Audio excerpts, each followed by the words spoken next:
nossas Bíblias na Epístola de João, primeira Epístola de João, capítulo 2. Dando sequência à nossa série de mensagens nesta epístola, que começamos há 2 semanas atrás. Hoje, o texto que estaremos lendo, primeira Epístola de João, capítulo 2, verso 1 e o verso 2. Diz assim: Filhinhos meus, estas coisas vos escrevo para que não pequeis.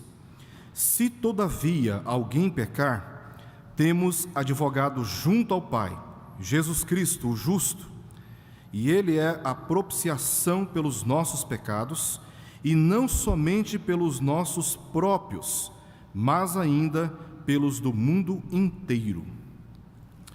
Vamos orar? Senhor, mais uma vez nos colocamos na Tua presença em oração, agora para Te pedir que não somente a leitura, mas também a explicação do texto da Escritura seja, Senhor, momento propício para que o Teu Espírito nos convença a respeito daquilo que o Senhor deseja nos convencer neste momento. Abençoa, Pai, não somente a minha vida, que tem a responsabilidade de comunicar a Tua Palavra, mas a todos aqueles que ouvem a Tua Palavra, que o Senhor os alcance com o calor do Teu Espírito, e que o Senhor, ó Deus, dê a compreensão da Tua Palavra a cada um que o Senhor deseja falar. Nós Te pedimos por isso, confiando ao Senhor as nossas vidas, e fazemos isto em nome de Jesus. Amém. Meus queridos irmãos e irmãs, sem dúvida alguma, a maior tristeza na vida de cristãos verdadeiros é o pecado. Ele deseja fugir dele, mas está constantemente sofrendo com a culpa pelos pecados cometidos, vendo a sua comunhão com Deus enfraquecida pelas práticas do pecado, e ainda vendo a alegria da sua salvação também sendo enfraquecida ao lado de outros cristãos. Sabemos pelas Escrituras que a pena eterna que estava sobre nós foi cancelada pela graça de Deus através do seu Filho Jesus Cristo. Mas a presença do pecado em nós e nas nossas relações cotidianas é uma outra questão. Mesmo tendo sido cancelada a nossa dívida eterna, nós não podemos negar a verdade e a realidade do pecado que está em nós, culpando a hereditariedade, culpando as pessoas que nos causam danos, culpando a nossa falta de dinheiro, culpando o ambiente familiar, culpando sempre o outro, até mesmo o próprio diabo. O diabo é o culpado de tudo, eu não tenho culpa de nada. E o que nós lemos nas Escrituras e somos convencidos por ela, é que todos nós temos pecado, a nossa natureza está corrompida pelo pecado, e necessitamos confessar o nosso pecado na presença de Deus, a fim de experimentarmos os benefícios da sua misericórdia, benefícios esses que o próprio Jesus nos garantiu. E meu objetivo na leitura aqui desse texto e na sua exposição é de enfatizar o consolo de Deus que nos chega por Jesus Cristo, se confiarmos na sua obra, confessando os nossos pecados, nos arrependendo dele. Certamente experimentaremos da comunhão com Deus como nunca experimentamos antes, e ainda poderemos experimentar ainda mais a comunhão com os nossos irmãos que, confiados nessa palavra, percorrem o mesmo caminho na luta contra o pecado. E a nossa vitória contra o pecado está garantida por Jesus Cristo. E quanto mais nós nos aproximamos de Deus, quanto mais nós conhecemos a Deus, mais reconhecemos a nossa pequenez, mais reconhecemos a nossa fraqueza. E é exatamente diante da luz da presença de Deus que os nossos pecados, uma vez revelados, devem ser confessados na certeza de que o Senhor nos garante perdão através do seu Filho, e podemos experimentar da paz que só Ele pode nos dar. Eu estou dividindo essa passagem em duas partes. A parte A do verso 1, onde claramente João declara a vontade de Deus revelada em Cristo Jesus, de que nós não pequemos. E a partir da parte B do verso 1 até o verso 2, nós temos agora um consolo, uma comunicação de consolo para aqueles que pecarem. Consolo que Deus nos garante através do seu Filho Jesus Cristo. Vamos ler novamente o que diz a parte A do verso 1, onde nós encontramos a ordem para que não pequemos. Diz assim: filhinhos meus, estas coisas vos escrevo para que não pequeis. Este substantivo que João usa aqui, filhinhos, ele é usado 7 vezes na primeira epístola de João. Esse substantivo, que significa criança pequena ou criancinha, era muito comum naqueles dias e era usado na relação dos mestres com seus discípulos. Só que aqui João não usa esse substantivo apenas do ponto de vista da relação do professor com alunos, mas especialmente comunicando o afeto por aqueles que criam no Senhor Jesus, como crianças que estavam percorrendo a jornada da vida cristã rumo à fase adulta e também maduro da fé. Esse é o afeto que João demonstra pela igreja, e esse afeto ele é acompanhado pela ordem: filhinhos meus, essas coisas vos escrevo para que não pequeis. Diferente daqueles que pensavam ser possível ter comunhão com Deus e ainda assim continuarem na prática do pecado, como nós lemos aqui no verso 6, João chama a nossa atenção para que percorram o caminho contrário. Não pequem, não cometam um pecado. Uma vez que você, pela Escritura, identifica o pecado, discerne o pecado, tem consciência do pecado, fuja do pecado, abandone o pecado, se arrependa do pecado, não pratique o pecado. E a ordem de João é enfática. Ele esclareceu que na vida de qualquer pessoa, a realidade do pecado ela é inegável. Ele diz isso no verso 8. Se dissermos que não temos pecado nenhum a nós mesmos, nos enganamos, porque a realidade do pecado da nossa vida não pode ser negada. Mas ao mesmo tempo João deixa claro com esta ordem que todos nós cristãos devemos ter uma preocupação em relação ao pecado, nos prevenindo dele, não menosprezando inclusive a sua gravidade e os danos que ele causa na vida de qualquer pessoa que o pratica. Ao expor a doutrina da justificação, o apóstolo Paulo, no livro de Romanos, ou na epístola de Romanos, entre o capítulo 3 e o capítulo 5, exaltou a graça de Deus que se revela pela justificação de pecadores, com base na morte expiatória de Jesus.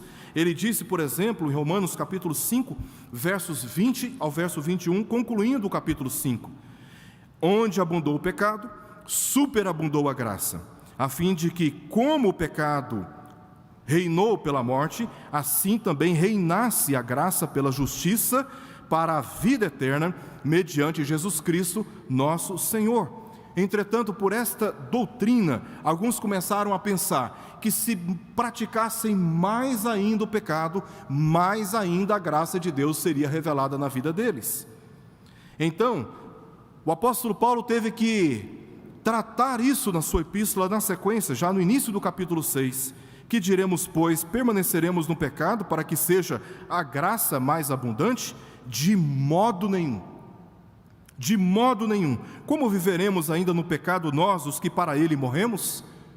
E aí Paulo vai argumentar a favor daquilo que é claro em todas as Escrituras, que o pecado ele não pode ser subestimado, ele não pode ser tolerado, ele não pode ser ignorado na vida de cristãos verdadeiros. A convicção de que é preciso lutar contra o pecado, para que a nossa comunhão com Deus seja profunda e com os nossos irmãos, é inegável, é claro em todas as Escrituras. Esse é o entendimento bíblico da graça de Deus. O pecado não pode ser tolerado e com ele não podemos ter qualquer tipo de relação, qualquer tipo de compromisso. E esse é o ensino de João aqui ao dizer: meus filhinhos, essas coisas vos escrevo para que não pequeis. Uma vez que entendemos que Deus é perfeito, como ele já disse aqui no verso 5 da sua epístola, que Deus é luz e não há nele treva nenhuma, entendemos que este é o padrão moral e perfeito da vontade de Deus e, portanto, este deve ser, no mínimo, o alvo da minha vida e o alvo da sua vida, o alvo das nossas vidas. Esse é o padrão moral de Deus. E isso deve estar na nossa agenda. Por nós mesmos, o pecado ele é inevitável. Não porque Deus decretou, mas porque a nossa natureza está corrompida por Ele. Mas por Cristo, a ordem para não praticarmos atos pecaminosos é crescentemente possível à medida que cremos no Evangelho e o obedecemos. João não está aqui admitindo uma contradição ao dizer que se dissermos que não temos pecado, a nós mesmos nos enganamos, admitindo que o pecado é inevitável na vida do cristão por causa da sua natureza corrompida, e por outro lado dizendo, olha, não pequem. João não está admitindo isso na perspectiva humana apenas. Ele está admitindo isto. Primeiro, que o homem pecou e ele é indigno na presença de Deus. Em segundo lugar, pelos méritos de Jesus que ele já tratou aqui no verso 9. Que se nós confessarmos os nossos pecados, Deus é fiel e justo para nos perdoar os pecados e nos purificar de toda injustiça, ou seja, é por meio de Jesus Cristo que é possível crescentemente vivermos a nossa vida cada vez mais afastados do pecado. É por isso que João está dizendo, filhinhos meus, essas coisas vos escrevo para que não pequeis, porque em Cristo Jesus é possível termos vitória sobre o pecado, totalmente. A segunda parte do nosso texto, verso B, parte B do verso 1 e o verso 2, João agora traz um consolo, porque sabedores dessa verdade, cônscios dessa verdade, e convictos de que devemos lutar contra o pecado na nossa vida pessoal, nós pecamos. E João estava ciente muito bem disso, e estava preocupado aqui com a nossa comunhão com Deus, algo que ele trata no verso 3 do capítulo 1, nossa comunhão com Deus, e também preocupado com o fato de como o pecado pode prejudicar essa comunhão, inclusive a nossa comunhão com os nossos irmãos, verso 6 e no verso 7.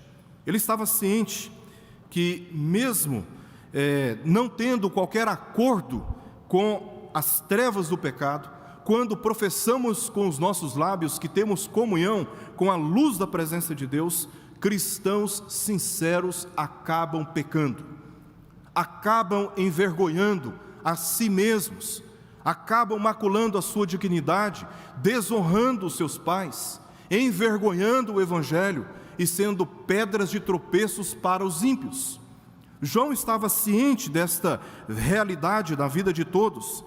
Estes não deveriam, no entanto, entrar em desespero, porque Deus providenciou um meio para restaurá-los à comunhão.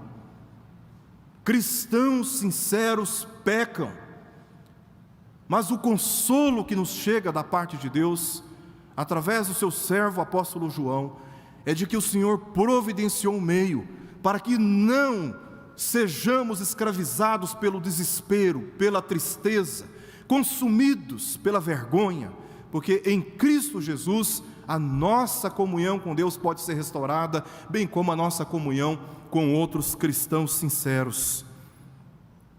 E Jesus é apresentado aqui como este meio, ele é apresentado como o advogado e também como a propiciação, que está declarada aí no verso 2. Nós vamos ver cada um dessas apresentações que João faz de Jesus como meio da nossa relação com Deus.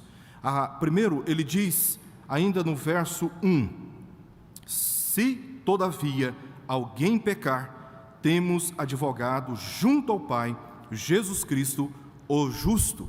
O substantivo aqui, advogado, é uma tradução de uma palavra grega chamada parácletos. Essa palavra é formada por duas outras, uma preposição, para, que significa ao lado, e kaleo, verbo chamar. É usado apenas 5 vezes no Novo Testamento, sendo que 4 vezes João utilizou no seu evangelho, e a última vez é usada por ele também nesta epístola, a epístola de João.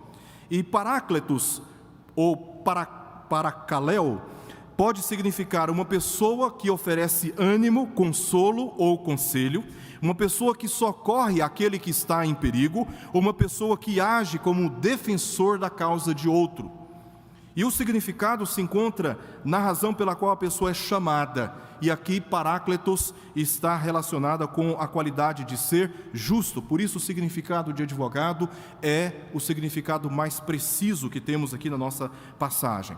O advogado é aquele que assume a nossa causa como se fosse a sua e intercede por nós perante um juiz. Jesus é o intercessor, Jesus é o mediador, Jesus é o justo, como diz o texto, que defende a nossa causa, anulando todas as acusações do diabo e garantindo os benefícios da misericórdia de Deus para a nossa restauração, assim como nós lemos no verso 9 do capítulo 1, que se confessarmos os nossos pecados, Ele é fiel e justo para nos perdoar os pecados e nos purificar de toda a injustiça.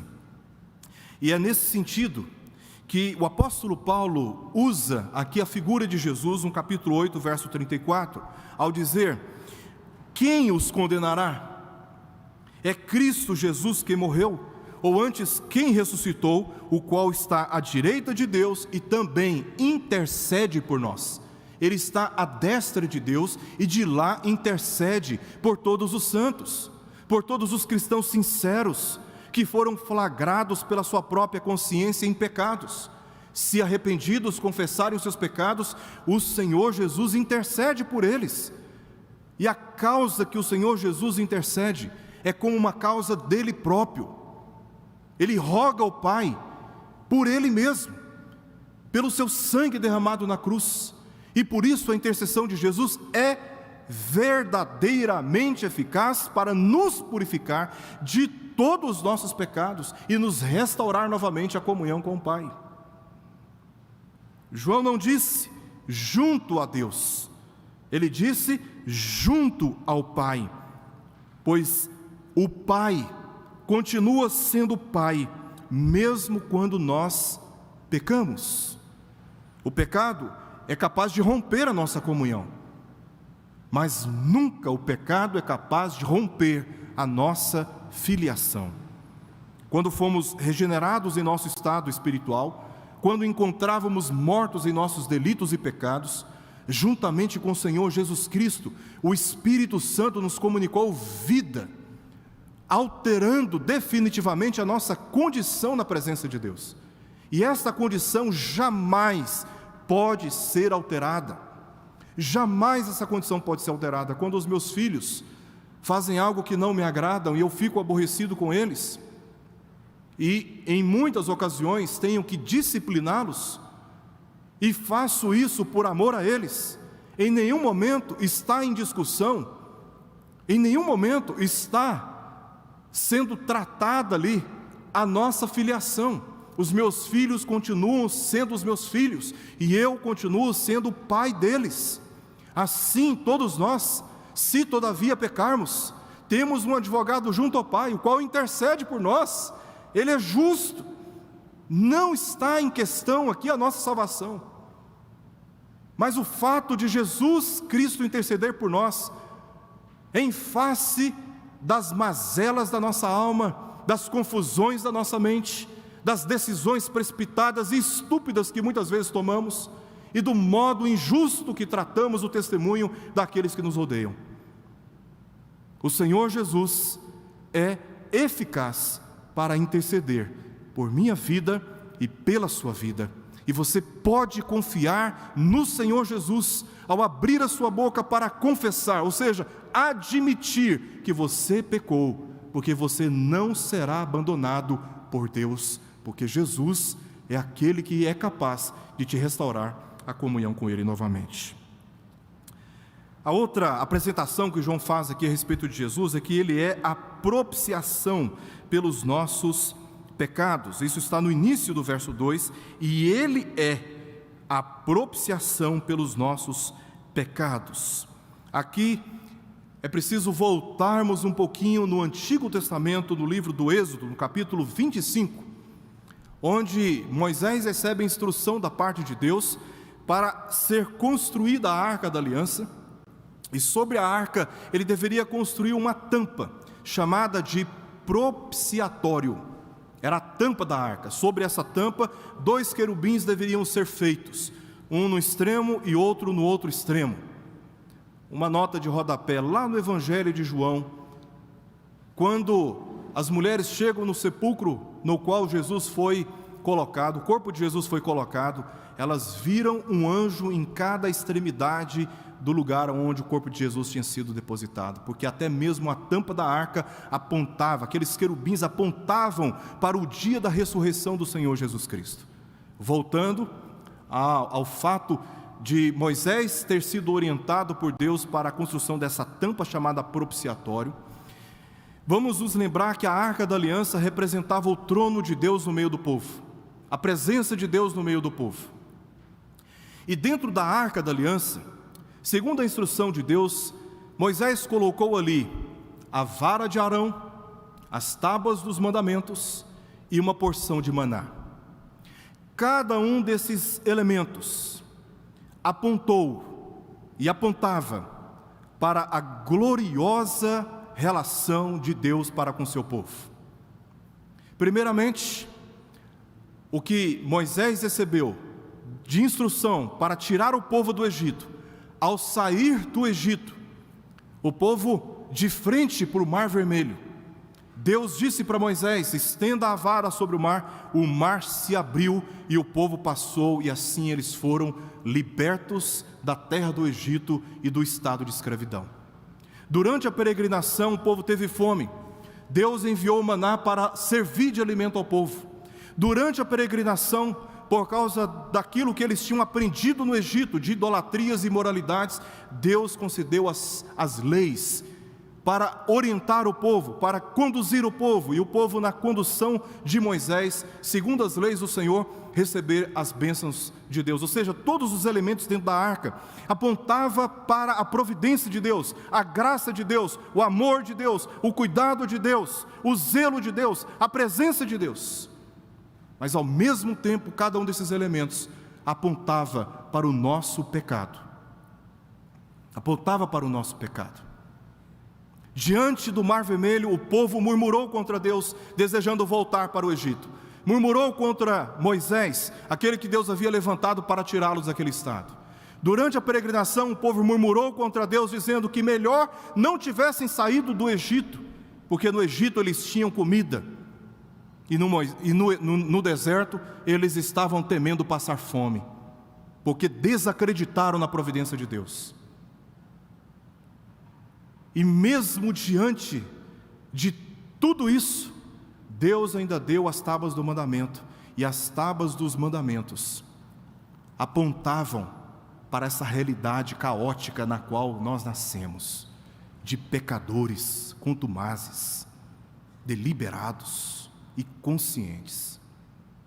Porque, como diz o salmista, a lei do Senhor é perfeita, porque a lei de Deus, embora extremamente rigorosa e por nós mesmos não somos capazes de cumpri-la à risca, como algumas autoridades nos dias de Jesus pensavam, a lei de Deus aponta para as leis de Deus, os mandamentos apontavam e apontam para o estado perfeito e moral de Deus, mas ao mesmo tempo denuncia a nossa incapacidade e o nosso pecado. Esses eram os elementos colocados dentro da Arca da Aliança. Moisés foi instruído a construir uma tampa chamada propiciatório. Sobre esta tampa, uma vez ao ano, o sacerdote entrava no lugar chamado Santíssimo Lugar, ou Santos dos Santos. Ele entrava ali com uma bacia cheia de sangue, colhida por animais, num altar que se encontrava fora do chamado santuário. Ele entrava, provavelmente no mês de outubro, olhando para o nosso calendário, uma vez ao ano, e fazia expiação pelos pecados de toda a nação de Israel. Ali ele derramava, ele aspergia o sangue dos animais sobre a tampa do propiciatório, até que o sangue escorresse até o seu pé. Se dentro da Arca da Aliança havia o testemunho da providência, da santidade, dos cuidados de Deus, e ao mesmo tempo a acusação contra o nosso pecado e a exposição, a revelação da nossa incapacidade, o sangue de Jesus, que cobria aquela tampa do propiciatório, representou durante aqueles dias o que aconteceria na vinda do Senhor Jesus, que na cruz do Calvário Ele haveria de derramar o seu sangue naquele madeiro, para cobrir-nos na presença de Deus em face dos nossos próprios pecados. Ele é a propiciação, como diz João. É por meio de Jesus Cristo que os nossos pecados são purificados, são lavados, e podemos novamente ter comunhão com o Senhor. Ele é o propiciatório, porque é Ele quem nos purifica, é Ele quem nos justifica, é Ele quem nos liberta pela restituição. É isso que propiciar em algum sentido significa. É uma espécie de oferta que oferecemos no lugar daquilo que foi corrompido. Ao dizer que Jesus é a propiciação dos nossos pecados, João está aqui admitindo aquilo que Ele fez na cruz. Ele tomou o nosso lugar. Nós somos corrompidos e tornados incapacitados de nos justificar pelos nossos comportamentos. Então Jesus nos tira daquele lugar da condenação e se coloca em nosso lugar. Ele é aquele que nos substitui na presença de Deus.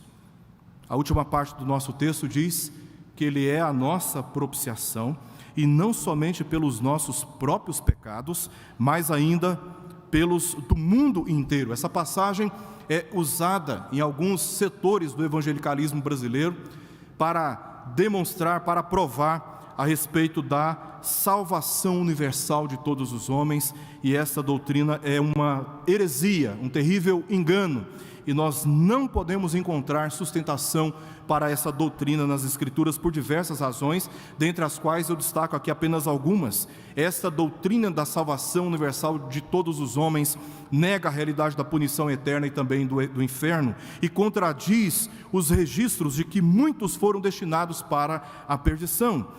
É importante observarmos como João trata esse assunto dentro da própria epístola, porque lá no verso 10 do capítulo 3, se você puder dar uma olhada, dar uma pesquisada agora, capítulo 3, verso 10, João faz distinção entre os filhos de Deus e os filhos do diabo. Filho aqui é uma referência à filiação natural, à hereditariedade, aqueles que herdam a natureza de Deus e aqueles que herdaram a natureza do diabo, pois são opostos, inimigos, não só da cruz de Cristo, mas do próprio Deus. E também que muitos não procedem de Deus, por isso rejeitam a verdade e servem o espírito do erro. Isso está registrado no capítulo 4, verso 6, está aí pouco mais adiante no texto da nossa Escritura. Muitos não procedem de Deus, procedem do diabo e por isso seguem o espírito do erro. Obviamente, João estaria entrando em contradição aqui ao defender que Jesus é a propiciação pelos nossos pecados, mas inclusive daqueles que são do diabo. E isso não pode ser sustentado aqui pelas próprias palavras de João. A palavra mundo no Novo Testamento possui múltiplos significados: terra, sociedade pecaminosa em geral, o gênero humano, nações e a vida pecaminosa sustentada pela concupiscência da carne, concupiscência dos olhos e também pela soberba da vida, porque o pecado não é apenas de natureza espiritual, ele é estrutural. É por isso que racismo, discriminações injustas acontecem nos nossos dias, porque o pecado, ele não tem apenas natureza espiritual, ele é estrutural, socialmente falando. Ele assume controle, vamos chamar assim, ele assume direções do comportamento humano contra o próximo e contra o próprio Deus, na consistência da rebelião. E as palavras de João aqui não significam que o mundo inteiro de pessoas será salvo, mas que a obra do Senhor Jesus é suficiente e eficiente para salvar todos aqueles que nele creem, do mundo inteiro. Do mundo inteiro. Também é fato que a morte de Jesus serviu de testemunho para todos, indistintamente. estavam presentes no sacrifício de Jesus crentes e também incrédulos. E Herodes mandou colocar Pilatos mandou colocar uma placa no alto da cruz com a seguinte inscrição: Jesus, o Rei dos Judeus, nas principais línguas do mundo antigo, para que todos daquela época soubessem quem estava ali. E isso foi divulgado pelos apóstolos, inclusive entre todas as nações. Nesse sentido, Jesus morreu por todos, ou seja, a sua morte serviu de testemunho para todos, sem significar que todos serão salvos, como lemos, por exemplo, em Marcos, capítulo 16, verso 15, verso 16, ide e pregai o evangelho a toda criatura, quem crer e for batizado será salvo, quem não crer já está condenado. Como disse também o apóstolo Paulo em 1 Coríntios capítulo 1, verso 18, certamente a palavra da cruz é loucura para os que se perdem, mas para nós que somos salvos, poder de Deus. Eu quero concluir esta mensagem fazendo algumas considerações aqui importantes que devemos considerar nesse momento. Primeiro, não somos capazes de mudarmos a nossa condição corrompida pelo pecado e não podemos negar a sua realidade. Não podemos negar a sua realidade. Somos pecadores, precisamos admitir isso, não subestimando, não nos acomodando, não fazendo acordo com o pecado. Já que eu não posso mudar a minha condição, vou continuar então na prática do pecado, em rebeldia aos meus pais, praticando a imoralidade, acessando sites que eu não devo acessar, profanando o nome do Senhor pelo meu péssimo comportamento, caluniando autoridades públicas, me rebelando contra determinações das nossas autoridades, e a lista é enorme. Não, nós não podemos admitir qualquer tipo de tolerância com o pecado, e é importante nesse momento que nós não pensemos no outro, ou quem sabe quem está aí do seu lado. É importante que neste momento pensemos em nós mesmos. Não podemos tolerar o pecado na nossa vida, mas podemos, confiado na palavra de Deus, assumir a nossa responsabilidade moral diante de condutas pecaminosas e nos esforçar com determinação contra o pecado. Contra o pecado. Isso sim nós podemos. E se nós pecarmos, confiemos na justiça de Deus que se revela a nosso favor através de Jesus Cristo, que em nosso lugar assumiu a dura pena do nosso pecado, trazendo-nos paz através do perdão. E hoje podemos afirmar que temos comunhão com Deus, porque o Senhor Jesus Cristo de maneira fiel intercedeu por cada um de nós, e podemos ter essa tranquilidade e esse consolo da parte dele, de que os nossos pecados em Cristo Jesus, sim, estão perdoados, se confiarmos na obra de Jesus Cristo. Vamos orar.